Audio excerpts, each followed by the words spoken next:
सोचा है कभी ये जितने भी देवी देवता या देवियां हैं हमेशा गरीब इलाकों के लोगों में ही क्यों दिखाई देते हैं? कभी देखा किसी अमीर बड़े कंपनी के मालिक या किसी बड़े वैज्ञानिक के बदन में कोई ताकत आ गई हो और वो रास्ते में पागलों की तरह हरकतें कर रहा हो? नहीं देखा ना। तो फिर ये अलौकिक शक्तियां सिर्फ लाचार और सीधे साधे लोगों के साथ ही ऐसा ड्रामा क्यों करती है? दोस्त, इनका ये जादू सिर्फ वही काम करता है जहां पढ़ाई लिखाई की कमी होती है, लाचारी और खौफ होता है। क्योंकि समझदार बंदा तर्क करेगा और तर्क इन लोगों का सबसे बड़ा दुश्मन होता है। इन्हें सच्चे भक्त नहीं, भीड़ चाहिए होती है जो बिना सोचे समझे बस सिर झुकाती रहे।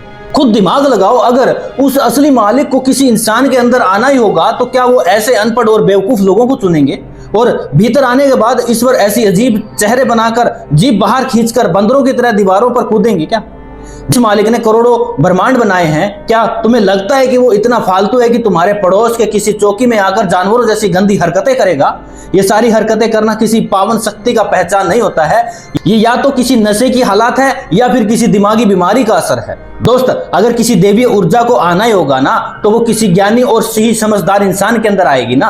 कोई नौटंकीबाज के ऊपर तो आस्था का तमाशा बना रहे हैं भाई वो लोग। इस क्लिप को देखो, ये ढोंगी कैसे महिला के बाल खींचकर उन्हें बेरहमी से मार रहा है। भाई, ये कौन सा भगवान है जो हमेशा औरतों के बाल नोचने और उनके साथ बदतमीजी करने के लिए दुनिया में आता है?